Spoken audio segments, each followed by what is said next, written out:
got nothing. No, that's where all my jokes. Everyone stay quiet. Well, Welcome to Tax Rated. That's the worst one yet.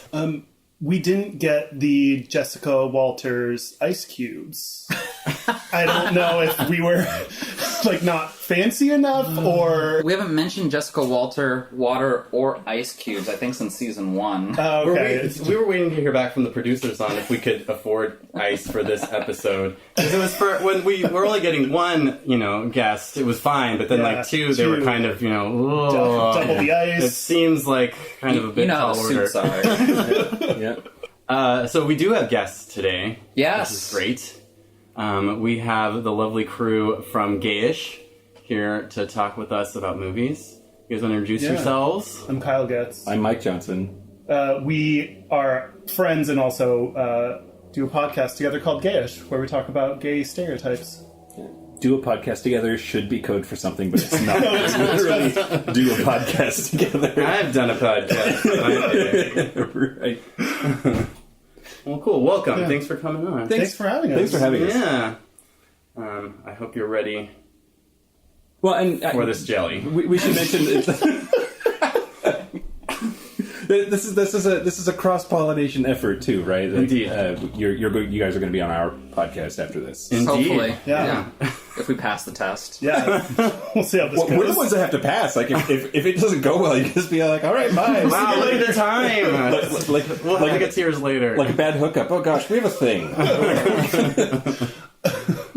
Yeah, because the two of you are exes, we are going to talk about exes on our podcast, and then people can hear a little bit more about what I'm only assuming is a sordid history of Yeah, love and hate and it was betrayal. regular, Elizabeth Taylor, Richard Burton.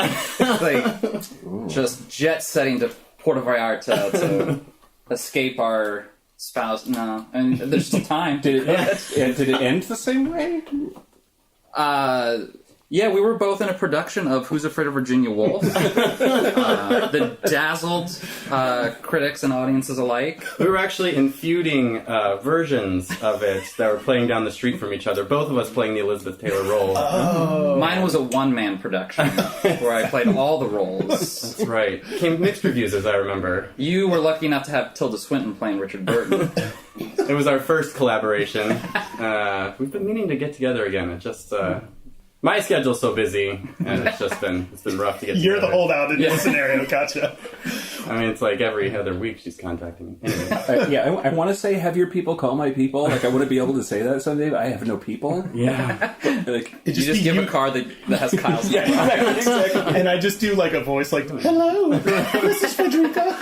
Wow. Good. No, okay, I might not. Believable. I might not do any voiceover work anytime soon. So how did you two meet? We met at the Gay and Lesbian organization at the company we both used to work for. And you came to pick me up because someone randomly was like, hey, some dude is going to pick you up. And he was also like, I never told you this. He was like, also, you should date him. He has big arms. Because that's my thing. Great. That's a different story. Yeah. 8 years ago. 8 years ago. Wow. I was there the night he met his soon-to-be ex-husband. You were. Yeah. And then my ex-wife wanted to kill you because she saw pictures of me sitting next to you on the couch and thought you were who I was leaving her for. And I slept in your bed, not in a sexual way. Yeah, you passed out in my bed. Okay. Fair. Sordid detail. Yeah. I like the plot of this. Yeah. Wow. Well, it's really anticlimactic because then, we're friends now. Yeah. And that's all there is to it. Yep. Yeah. With a podcast. With a podcast. It's true. It's Yeah. like Almost as good as benefits. it's basically sex. Really. Friends with a podcast. Is that code for something? In preparation for this, I opened the Wikipedia page to look at all the movies that, I was like, oh, maybe I'll watch the movies that are going to be shown in the Celluloid Closet. oh, and man. it was 50 million. Of Yeah. them. And I was like, okay, It's a I lot. take that back. But I did watch Some Like It Hot. Which Oh, okay. yeah. That's a great one. yeah. Classic Billy Wilder. It was really good. It was surprisingly funny. Have you never seen it before? I'd never seen it before. I have to be honest, I don't watch as specific of movies as y'all tend to. Is that the nice way of saying? Like, I don't know a lot of the movies. Are you just trying to be diplomatic and you're trying to say you guys watch weird movies? Yeah, but I watched that one, and I loved it. It was really funny. Yeah, I haven't seen it since high school, but I remember even like back then, even when like black and white, like, and yeah, even then I was like, that's a really good movie. That was super funny. You just have to, once you ignore the problematic idea of a dude dressing up as a lady to try to get a lady to hook up with him, like, if you just brush past that part, then it's really good. Yeah. And I mean, like, Tony Curtis is kind of hot as a lady, let's be honest. You tap that? Yeah, he makes a hot lady. Would you require the dress?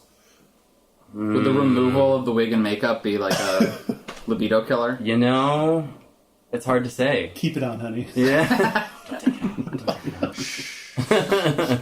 I was gonna say I've been binge watching The Secret, trying to unlock our potential. Oh, yeah. Are you wanting it enough?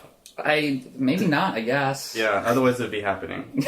Want harder, man. Maybe you're the one who's not wanting as enough as should. Are we fighting on the podcast? It is in front of our here. guests, in front of company. That's why you brought the company over, to keep you civil.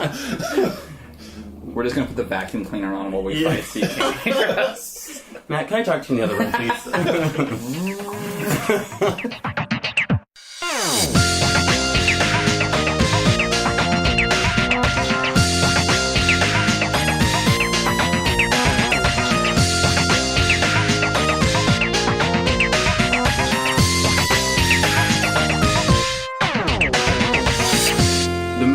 We decided to watch for this week is The Celluloid Closet, which is a documentary about Hollywood's depiction of gay and lesbian characters from the beginning of film time to, I'd say, about mid-'80s.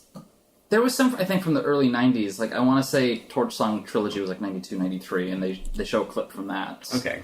Early 90s, then, we'll say. Oh, and yeah, maybe, because they had a... They did, like, a little montage at the end of early 90s. Yeah, because there was, like, The Living End was, like, one of the movies of the show. Maybe that could have been late 80s, but... I think that's 91 or so. Okay. Philadelphia was early 90s. Right, oh, yeah, right. So, yeah, true, you're right. But... Through early 90s, because this documentary came out in 95, so... Okay. We'll just stay up to 95. How about that? Yeah. There you go. And, there's a lot of movies on that list. Yeah, so my one and only note is that I agree with Harvey Fierstein, but it was specifically referring to him saying that he was okay with the depiction of the sissy. Like, Matt, that's like my big question Oh. number one. Oh, no.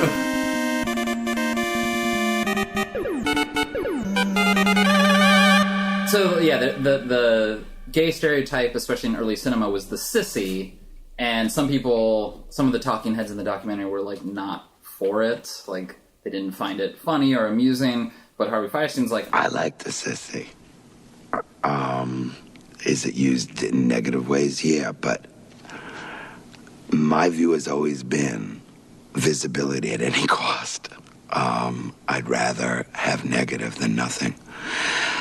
That's just my particular view. And also because I am a sissy. I'm on his side, like...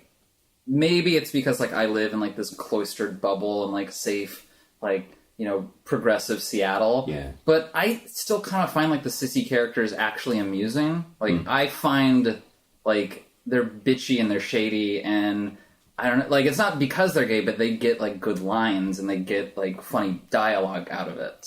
Yeah. I disagree.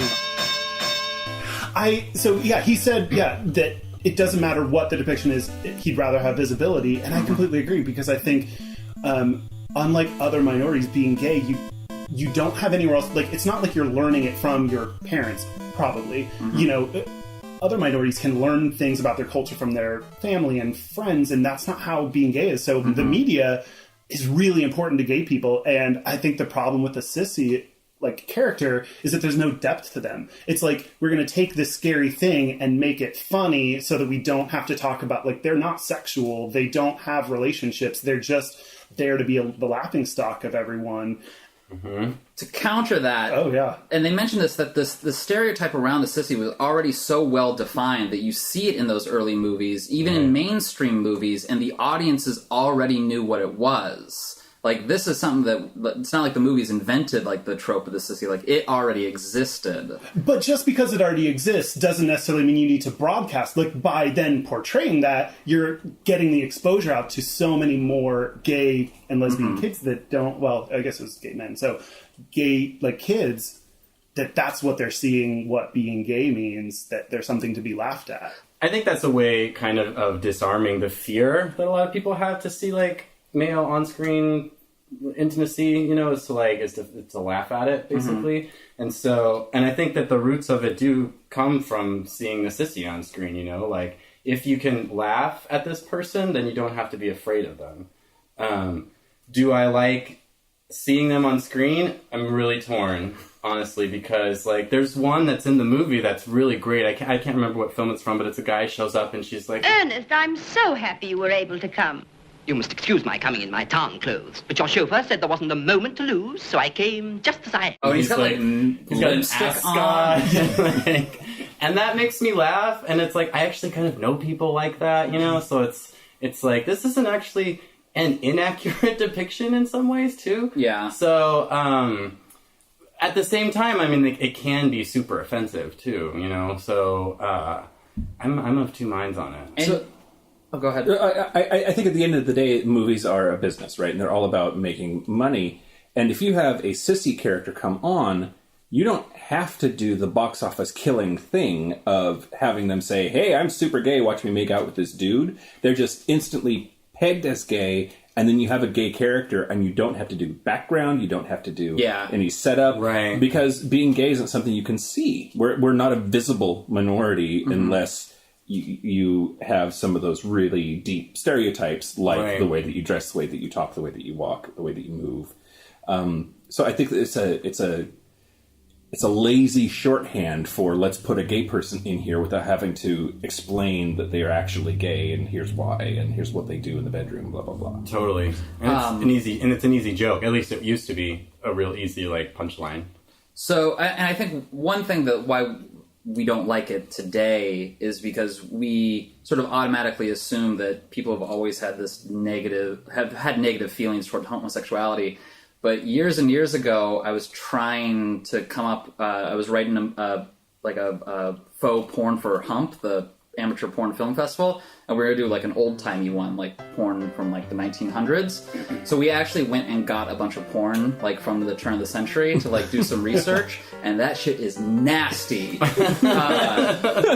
Like, they didn't shave like anything, so there's just like pubes and armpit hair, and ladies didn't shave their legs, and yeah, it's like all sorts of stuff.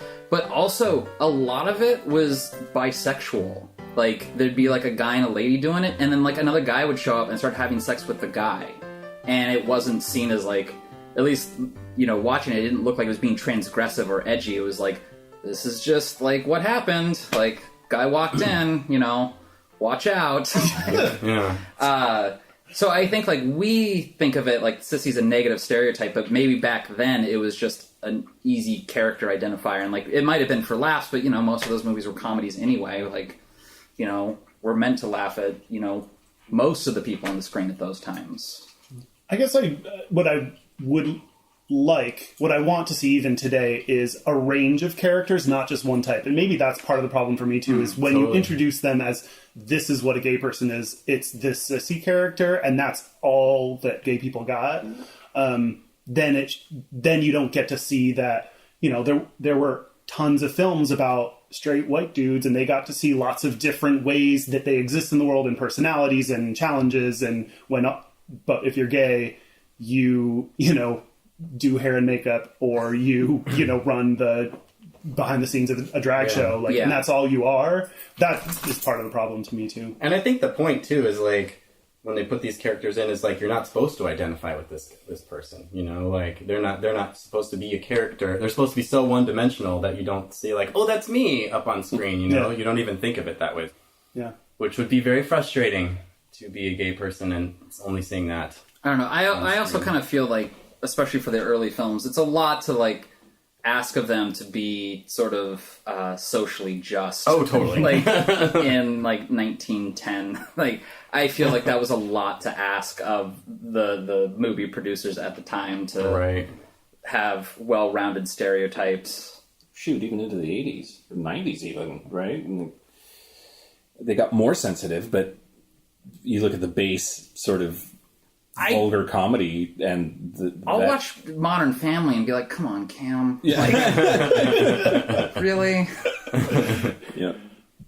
But I didn't know until watching this film about how, the religious aspect influenced the rating system, and that influenced what was able to be shown on screen. So I took a picture of all the things the Hays Code wouldn't let you show, and it's like, what movie would there be? Everything good. Yeah. So, restricted. Open-mouthed kissing. Lustful embraces. Sex perversion. Seduction. Seduction? Rape, abortion, prostitution, and white slavery. I thought that was weird. Like, does that imply that other types of slavery are fine to show? Maybe because they can say that, like, it's historical. Yeah, whatever. if it was like a period piece. Oh, no. Okay. Nudity, obscenity, and profanity, which is like, I'm not entirely sure. Obscenity is a pretty broad category. Like, I think they just kind of throw that in there to be like, well, and then anything else we feel like editing. Yeah. So it's sort of like the Hays Code comes in, and then people have to be clever about how they make their movies after that, I don't know if you guys ever saw Trumbo. Anybody here see Trumbo? I didn't see that one. It's about Bryan Cranston plays the writer Dalton Trumbo, who got blacklisted during the Hays stuff, and so he was like he was making all these movies. He actually won 2 Academy Awards for screenwriting that he wrote under a pseudonym. I don't know. I don't really have a point to this other than like it's a movie about that part in history. Yeah. So they get clever about it, which is because like I've seen the Maltese Falcon and like Peter Lorre's character like filleting the cane. Yeah. It did not register with I definitely knew that like he was strange, but I just kind of thought like he was, I don't know, someone who was like from the underbelly of society, which I mean he kind of was. But then like once they point out like what he's doing with that cane when he like meets Sam Spade in the detective office, I'm like, oh, okay. And it's like I also didn't know that gardenia was a perfume, so that little hint did not help me. It's kind of a cool shot because it's actually there's like you see him when it's face on Peter Lorre, and then it like cuts behind him. And then the angle that he's got the cane, it looks like the dick is coming out of Humphrey Bogart a little bit. Oh, yeah.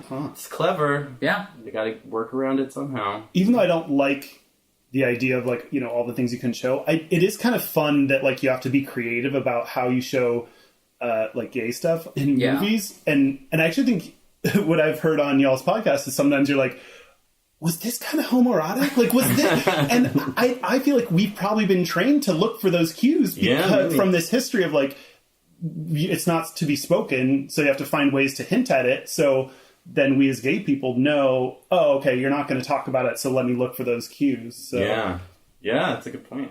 I think it's because I also look for those cues in people that I'm talking to normally. So... Well, there was that writer, I forget what her name was, but she was saying that gay people will watch a whole movie just for the one outfit that person wears that signals that they're a gay person. That Susie Bright. We're thirsty for seeing ourselves on screen, and there are these underhanded sort of creative ways that we can clue each other in without the mainstream audience even having the first idea. Yeah, that's interesting. Because we talked about this a little bit when we did the American Astronaut. Is like first time I saw it, it's like came across to me as a super gay movie, and then I actually watched it with the director in attendance and had a Q&A with him, and like he didn't seem to have any idea that you could interpret it that way. And it's just interesting to see like as a gay man looking at movie on screen, it's like I can see things that you can't. You know? Do either of you have movies that you like identified with on screen? Or characters, even just TV show characters. Scorpion King with a rock because you like big arms. Oh, that was 2 leaps there. We don't need to get into The Rock's acting history because I don't know. The very first movie I saw in the theaters was The Lion King. Oh, okay.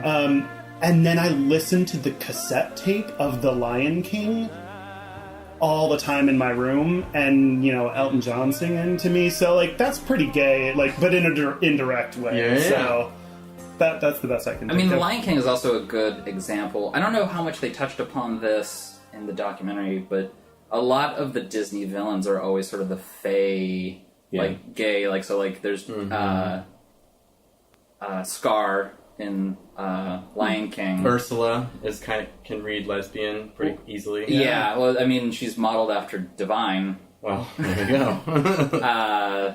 They get on that a little bit here, where it's like once they couldn't depict, or once the Hays Code came in, they started to depict homosexuals as just like the villain, basically. Yeah. So and they almost always died. Like, yeah, you die a lot in Hollywood movies if you're gay. By now, the pattern was clear.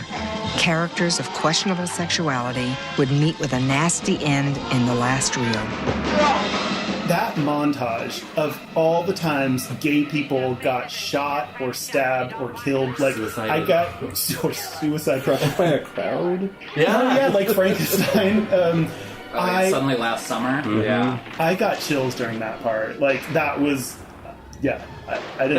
That was one of my big takeaways the first time I saw this documentary, was that it was like, then I started seeing it everywhere. Every time you see a gay character, it's like, well, somebody's gonna die now, and it happens so much more. Like, still today, modern movies, like if it's a gay character, they either get hurt or they die. It happens more than you think. Now you're gonna see it everywhere. Wow. The first time I watched this, which was years and years ago now, I went out and watched a bunch of the movies that they showed in the documentary, and Suddenly Last Summer was one of them, and the movie's really kind of boring up until that last scene, and then it's this harrowing journey, but they also mentioned The Children's Hour with Shirley MacLaine and Audrey Hepburn. The movie as a whole is really solid. Like, of, like, the movies in this, that's, like, one that I would actually, like, recommend to go see.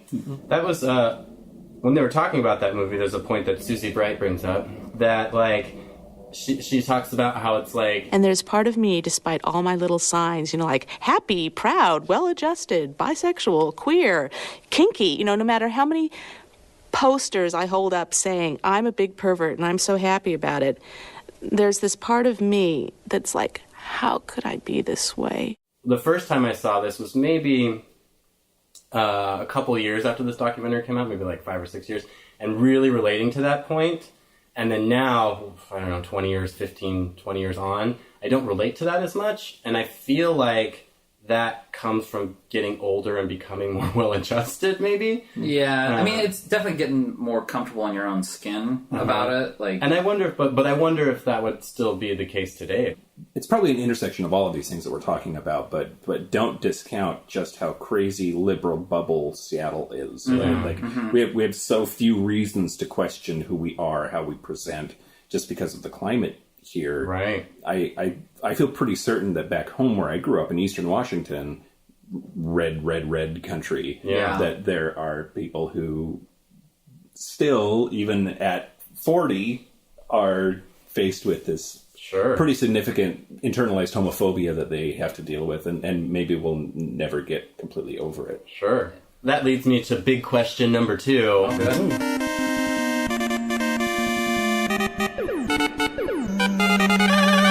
How much of a responsibility does Hollywood have to depict? This is such a loaded question. I know! That's why I want to ask it. So it's like, does that mean that Hollywood has a big responsibility to, like, kind of help rectify this self-loathing? I have a libertarian streak through me, so no. Like, I don't feel that it's necessarily, like, a business's... It's show business. Like, I know that we all equate it with art, but it's still a business. Mm-hmm. And I don't feel that it should be a business's, like, responsibility, like, at the forefront to do this. Now, I know that's an unpopular thing to say, and I'm always happy when businesses do get on the bandwagon. Like, Target's going to have, like, their Pride stuff up here soon, City Target down there. And, like, I'm very glad when I see stuff like that, but I don't feel like it's their responsibility to do that. Come on, throw your hate at me. I'm like, no. I get what you're saying. Like, Kyle also loves businesses. It's weird because my day job, I mean, when I work, I'm unemployed right now, but when I do is marketing. So I very much get the business standpoint, but right now, since I don't have a job, I get to just be an artiste and only have artiste views. And I also don't think Hollywood right now is the place to go for real, authentic stories. I think what's important is finding places and finding voices that speak authentic stories and tell those stories is really important. And I think that may not make you a lot of money right now, and it's independent film or small networks or whatever, but that's what I think is important. That's where gay people then can tell their own stories. I will say I feel like it should be more of the artist's prerogative to tackle these issues, taboos and whatnot, not necessarily the business end, but the creative end. Well, I think then if you are gay and get to, become someone fancy or someone important, then you should be seeking out those stories. And that's where I think the responsibility is on, once you kind of crack into the white exec, straight exec male dominated culture, trying to find more people like you that you can pull up and help identify, because probably the other people are just looking for things that match the stories they know and care about. So that's what I think the responsibility is. I think it's on gay people to help out other gay people. So the movie Philadelphia, which I haven't seen in years and years and years and years, but when I was watching the clips of it now, I was sort of shocked. I was like, wow, this is sort of a bold movie for 91 or 92, whenever Tom Hanks makes that point. Yeah, and I think Tom Hanks is a great actor who's been typecast as the super vanilla nice guy. Yeah. And he even sort of addresses it. He's my screen persona is pretty much non-threatening. I have never been one to strike fear into anybody's hearts when I enter the room or first appear on screen. And because of it, then, this idea of a gay man with AIDS is not scary. It's something else, but it doesn't have to be scary. You don't have to be threatened by this man's presence in it. Part of it because little Tommy Hanks is playing the role. I loved that self-awareness that he had about who he is as an actor and what his role is, and he was like, that's why they picked me, so you could be, understand me and feel sorry for me. And then the screenwriter was talking about how if this movie only reached people who were already on their side, it would be a failure. That he wanted this movie to reach people who normally wouldn't see a movie about someone living with AIDS, and was hoping to change their mind. Well, there's this... Movies reflect the culture, right? And they can push the culture. I don't think it's their responsibility to push the culture. But they always end up sort of doing it anyway, right? Yeah. It's I mean, you kind of have to figure out the right time and place. If Brokeback Mountain came out 15 years earlier, would anyone have watched it? Right. It was sort of it found it at that exact right after Queer Eye for the Straight Guy had made it big on Bravo. Yeah. And Ang Lee said when he made that movie very similar things that you just said about Philadelphia. He wanted people to go see a movie and be able to relate to it as an authentic romantic experience, and wanted to reach people who had never seen gay people on screen before. And I think, how long ago was Brokeback Mountain? I mean, 2005. Okay. Yeah, it was shortly out of high school. So 10 years after this documentary, because it would for sure have been in there had they totally done it. You're nudging up to big question number 6. Oh, I'm sorry. Is it Jake Gyllenhaal versus Heath Ledger? Is that what we're going to debate now? So question 2, is it their responsibility? No. Next question. But that solves that. So maybe already on your questions list, but to that point, this was 1995. What has happened since then?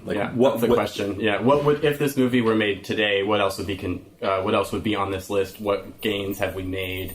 Where are we still lacking? I don't know. I mean, Brokeback Mountain, obviously, we just touched on that. It's a milestone. It would definitely be in there. I would say Moonlight is another big one that would have to be addressed because it's the first Academy Award winning Best Picture winner. I feel like the worst gay ever. Well, but I am exactly the same. I started watching it, and like you could tell. I mean, I knew it was serious, but then in the first 5 minutes, I was like, I can't do this right now. Like, you need to be in the right headspace to watch that good, guys. movie. It's really good. It's just it brought. I was thinking about this today. Like, Moonlight is an interesting choice for the first winner of Academy Award for Best Picture for a gay character because he's also black, right? And there's a part in this documentary where there's that guy talking. It's like audiences are more willing to accept a gay black character than they are a white one for whatever reasons. Like, as long as it's like, oh, it's a minority still. Like, we're okay. You know, like there's like a certain amount of comfort in that. I think it's like if you have it removed one more time, like, yes, they're gay, but then they're also black. It's like it's far enough away that they don't start. Yeah, it probably doesn't feel like it's hitting home, maybe, to the standard moviegoer. Which is interesting because then, like, Brokeback Mountain, everyone was like, this should have been Best Picture. But it's like, maybe it's because they were white, people weren't ready to vote for that? I don't know. Well, and Moonlight was just last year. Right. So we may have just come that far in 10 years also. But then the flub of the mistake with Warren Beatty announcing that they won and then had to take it back and then said it was Moonlight. I forget who he said had won. La La Land. La La Land. Yeah, he said La La Land. Yeah, because he also read the name off of it. But there were all of these conspiracies about whether that was a legitimate mistake, whether they were trying to make the flub the headline instead of the Hollywood's gone off the rails, like so that Red America could be distracted by the flub instead of the fact that this really, really gay movie got Best Picture. I wanted La La Land to win, not because I liked it that much, but because I like feeling indignant. And I thought that if Moonlight lost, then I could continue to feel indignant. Yeah, but now I guess I just have to accept being gay. And righteous indignation is a lot of fun. Oh my god, it's great. Like, I can see why all my friends just default to that. A Single Man. Oh, sure. Definitely. I really like that movie. Yeah, Single Man's one of my favorites. Doesn't he die at the end? Yes. Well, spoiler alert. That kind of rubs me the wrong way, based on like a lot of the things that happen in this documentary.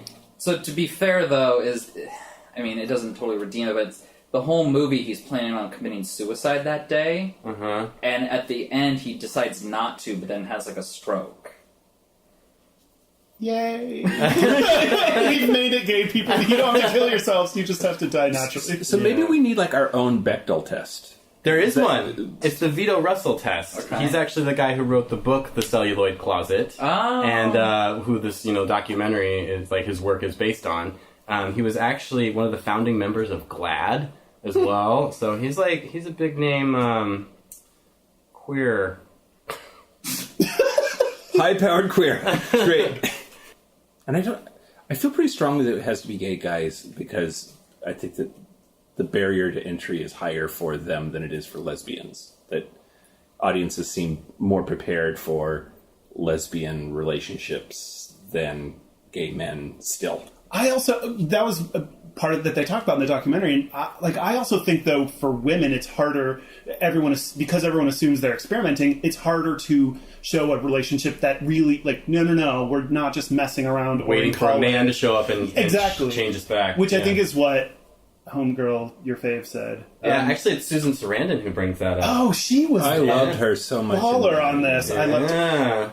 But yeah, I think it's hard to be like, no, this is a real relationship, and it's authentic, and it's between us, just the two of us as women. I forget what movie it was, but there's full-on Susan Sarandon boob as a lesbian. The Hunger, which is a great film. Such a good movie. It's David Bowie and Catherine Deneuve. They're both vampires, and for some reason he starts aging again, so she puts him in a coffin and locks him away in her attic, and then she goes after Susan Sarandon, like, halfway into the movie. And, spoiler alert, they do fall in love, and there's that beautiful scene with the Lacme duet playing in the background. Yeah. But Susan Sarandon kills Catherine Deneuve by the end of the movie, so it's like, we lose another one. Catherine Deneuve's bisexual, though, so... It's a broad tent, you know? I mean, we don't even know if Susan Sarandon's bi or lesbian or what, or if she was just entranced by Catherine Deneuve's... Yeah, well, that's what she says in this documentary, is that like, they wanted her to be drunk, and so like it took away her choice. Yeah. But she said, no, I want her to be sober. Cause... Certainly, you wouldn't have to get drunk to bed, Catherine Deneuve. I don't care what your, sexual history to that point had been, and that it was much more interesting if she went voluntarily. I loved that part where Simon, and she was like, I want to make the character should make the decision to do this thing, like not have it just happen to her, which is like great writing to, why is Susan Sarandon doing the writing? Like, shouldn't the writer have thought about this? But you want your characters to make a decision and make choices that affect things, not... Totally. And I remember the first time seeing that movie, The Hunger, being shocked and a little weirded out that scene was happening. I was like, oh, wait, so she's bisexual or something? And then, like, thinking about that specific scene a lot. Yeah. And so that's good. Like, you should want to have the movie stick with you afterwards for a while. I mean, I love The Hunger. It's a great movie, just in terms of, like, the technical, definition of a film. Like, it's very good. But it also, because Catherine Deneuve's character, like, they really depict sexuality as, like, a spectrum in that movie. Yeah. But they don't necessarily draw attention to it. It's not like she likes guys and girls. It's like... It's no Basic Instinct in that, in that realm. But they just do it very naturally without drawing too much attention to it. Yeah. Good job, Tony Scott. Yeah. R.I.P. And R.I.P. Jonathan Demme. We were talking about Philadelphia. Okay, so yeah, that's something I wanted to bring up about this documentary, is that there's two movies that are super important that they talk about. They talk about Boys in the Band, and they talk about Cruising, both of which are directed by William Friedkin. From The Exorcist. Nowhere to be seen in this documentary. And then they also do, they show a little bit of Silence of the Lambs. Yeah. And then they do Philadelphia, both of which are directed by Jonathan Demme. Nowhere to be seen in this. Yeah. And it really makes me... I would like to have gotten some... Especially because with Silence of the Lambs, like, I love that movie. It does not depict gay people very well. That's the whole reason he made Philadelphia. Oh, because, was it? he got all this backlash about, like, oh, you depicted gay people as, like, serial killers and, like, da-da-da-da, and, like, they look horrible on film. He's like, well, I'm going to try and make a film where they're not. And then he made Philadelphia. Like, that's the next movie. So we don't get that in this documentary. So I wonder, just shooting from the hip, reasons that might have been, they were looking for funding, and then finally HBO ponied up the last little bit of cash that needed totally to get this project off the ground. For which movie? For the documentary. Celluloid Closet. And from the time that they were funded until they started shooting, it, I think was a pretty short amount of time. And there were lots of people who were still working. They had like full schedules, and they couldn't maybe be on screen for the documentary because they were... What was William Friedkin doing in the mid-90s, though? Blue Chips. I don't know. Other things. He was not too busy for this documentary. And then the other thought I had is maybe something contractual, right? Yeah. It was an HBO project. Maybe some bigwig at HBO just hates his fucking guts and said no. Yeah, I know, like, Al Pacino was, like, asked in an interview about Cruising, because it was, like, such a controversial... I mean, when you watch it now, it's still pretty racy. I didn't know Al Pacino, like, did that. Yeah. The premise of Cruising is that people who frequent these, like, S&M gay leather bars, they're taking someone home and they're getting killed in their homes. And so Al Pacino, like, starts infiltrating this, like, seedy underbelly of these, like, S&M clubs. And, like, the movie was heavily edited, because I guess William Friedkin, like, was not afraid to, like, show basically unsimulated sex. But it's like, while Al Pacino's in there, like, you see people, like, in slings, while, like, other people are, like, greasing up their hands, and...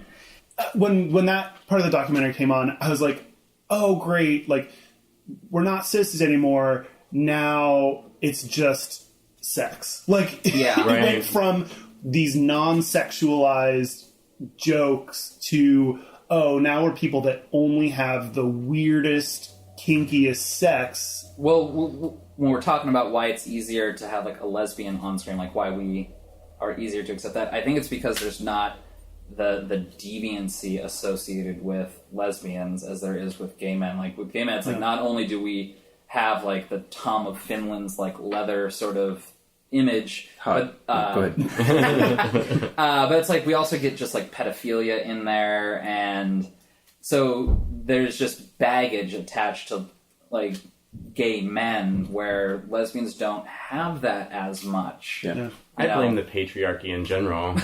Because it's like, you're seeing, it's not seen as weakness as much in women, you know? Whereas men showing tenderness is all of a sudden a sign of weakness and it needs to be destroyed. You know, like that's the reaction that people tend to have for some reason. Also in the leather bars and cruising, every single guy looks like Freddie Mercury.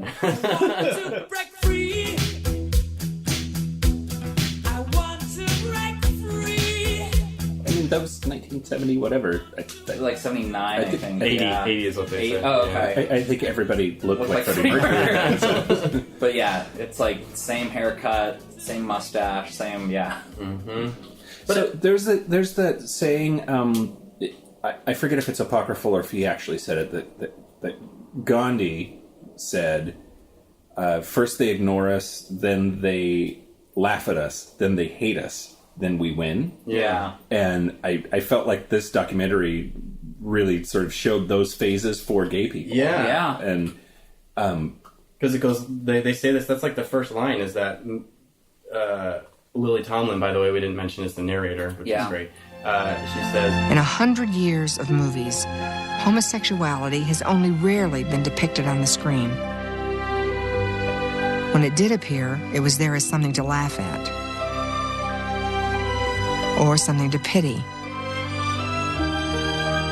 or even something to fear. So, movies since 95 that they would have talked about, Little Miss Sunshine. And I think that passes the test. Yeah, Steve Carell's gay.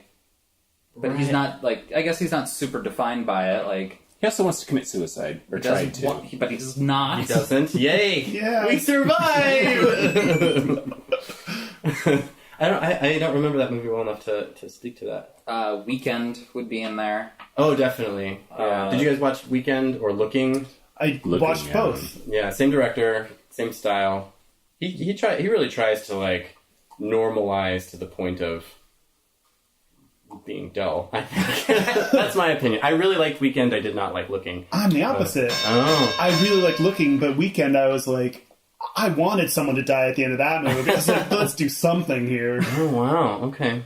All of the X-Men films and their sort of oh man, reference the first to two Bryan gay Singer ones, rights, yeah, those are great. That's another good example of I went and saw X2 with a straight guy, and then afterwards I was elated. I was so excited about the movie, like oh my god, it's so well like subtexted, but it's totally there. And then like I explained it all to him, and he's like, I didn't see that at all. I mean, the X-Men movie, the premise of the original comic book was supposed to be people who generally did not feel that they belonged in society. Yeah, and I think Bryan Singer was super gay balls. Super gay balls. Yeah. So I think he worked that into it. Like he acknowledged that subtext of the source material, and it works so well in those two movies. Yeah, good point. He hasn't done a big gay movie though, has he? Not explicitly. Yeah, he did Apt Pupil, where Brad Renfro's shirtless for a lot of it. Yeah. R.I.P. He died the same day as Heath Ledger. Oh. Yeah, he got overshadowed. But Ian McKellen's in that one too. That's right. Oh, this is a great segue. I have one last big question.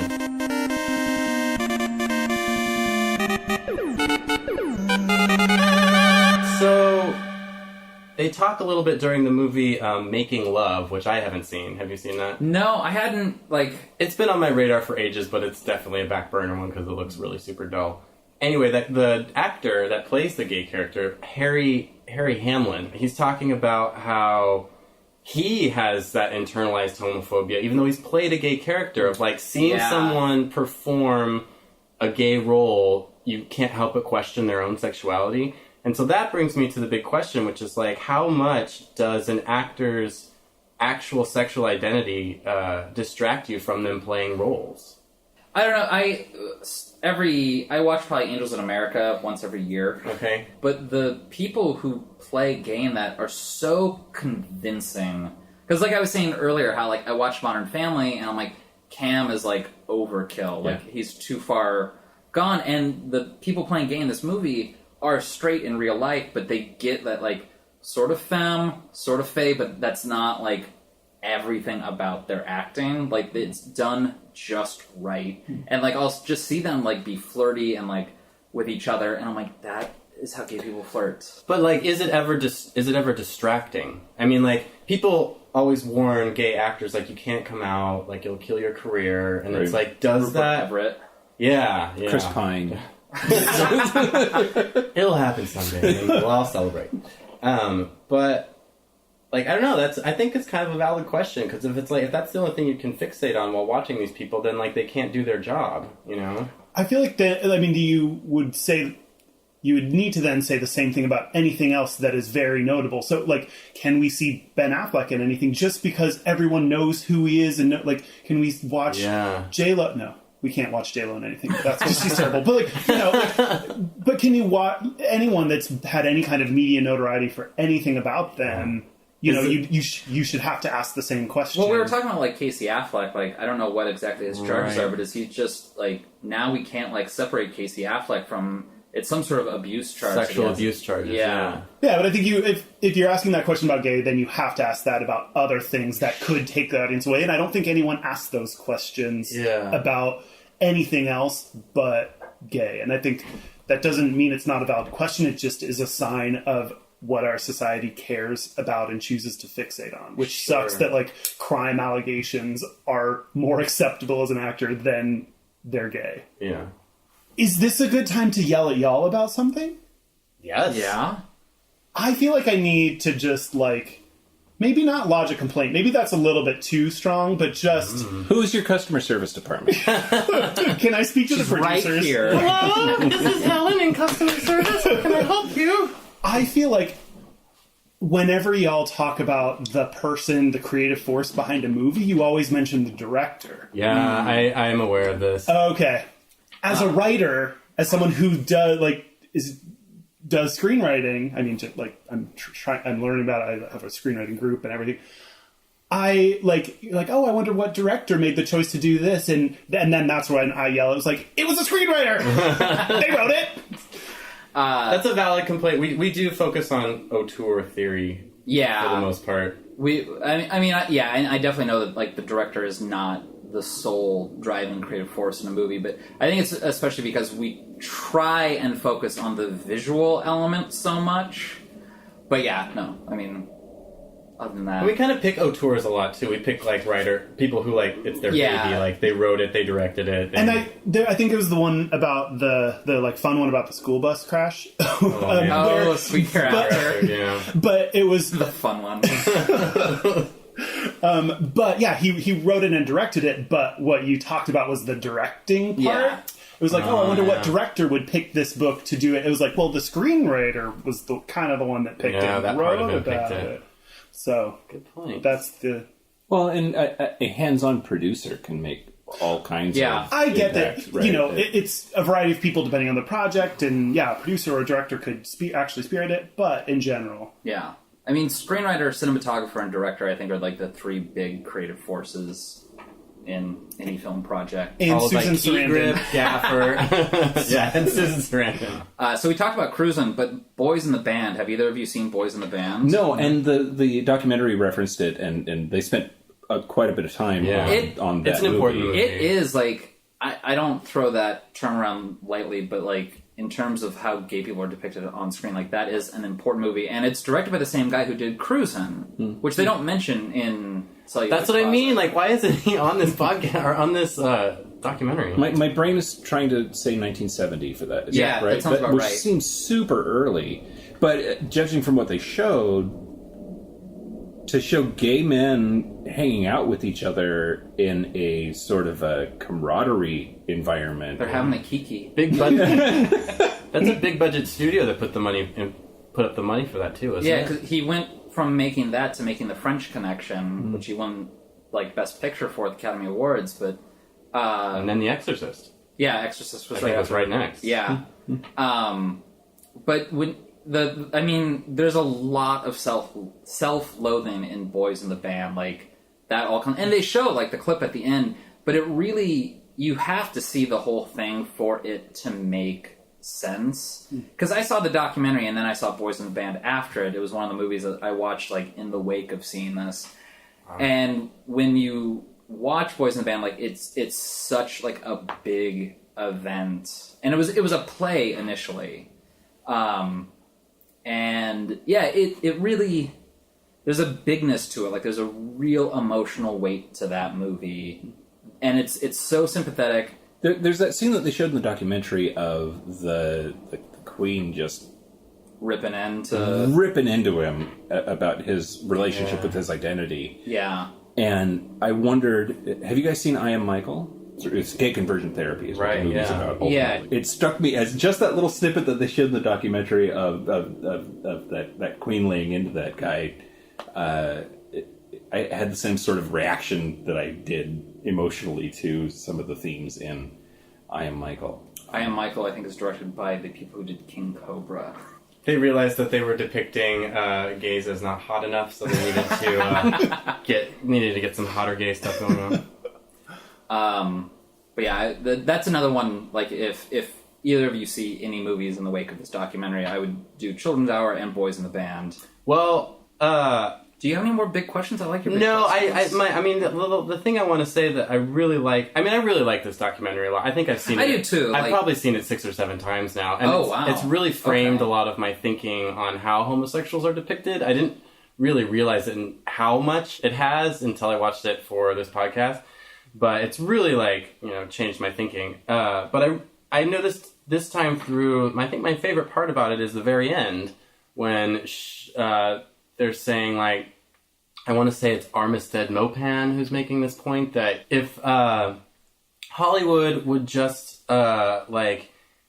they'd be able to make us laugh and make us cry a lot more if they would just acknowledge the breadth of human experience and embrace the fact that there are all these different stories to tell and not just these, well-worn ones that they keep telling that make money. I think the evolution is that characters just happen to be gay, and maybe we don't even talk about the fact that they're gay at all, and they just are, and that can be okay. I want 2 gay characters where they don't talk about being gay. I want to see more movies where there's a gay character and that has nothing to do with it, they just happen to be. And that's how I think you normalize it by, these people also just exist and have separate problems outside of being gay.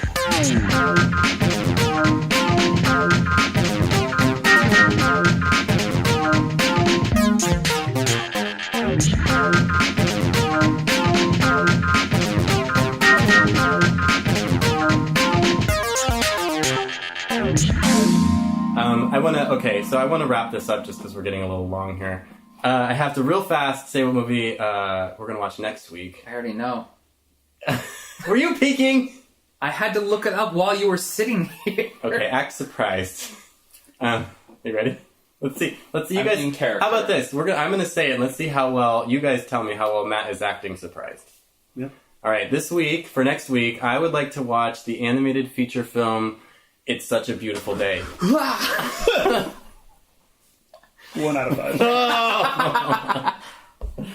Come back up. 3. Not bad. Out of 5? Yeah, she gets 4 out of 10 between the 2 of us. Sorry, Matt. What I graduated high school with. Other than my anus is bleeding, I don't think I've ever seen a Hertzfeld joint. Oh, get ready to cry. Your pinky's ready. Okay. You guys are welcome to watch that if you want. I don't know. And we have 3 other movies that you gave us too, so... So much homework. I know. You didn't say that when we had a guest appearance on this podcast, there would be homework. We try to downplay that. Anyway, thanks for coming on, guys. Thanks for having us so much. Yeah. If you're interested in hearing these guys talk about something other than movies, there are going to be guests on our podcast, Gayish, which you can find at gayishpodcast.com. We're on iTunes and the Google Play. Yeah. I'm on Scruff, but that's a different thing. I haven't been able to find good podcasts on Scruff. I don't know. If you look deep enough, you can find it. I was going to say the audio tracks are abstract. So your episode will be up on June 12th, which Yeah. is the same day that this episode is going to be up. So stop what you're doing right now. I was going to say, and go tune into your that. iTunes uploaded right now. Yeah, since you're listening to our episode, you don't need to hear us plug our junk, which is at X-Rated. At X-Rated Movies, everything. Twitter, Facebook, We have a Patreon if you want to pay us for hot quality content. Ooh. And rate, review, subscribe in iTunes. Hot X on X reviewing. Yes. Action. My Rentman.com account says the same thing. And you know what? Hot quality content. But you know the podcasts on that one are really terrible too. So, just stick with iTunes, I guess is what I'm saying. I want everyone to know. Thanks again. Thanks again for having us. We really appreciate it. Yeah. Yeah, it was good to have you guys here. Yeah, it's great to have you guys.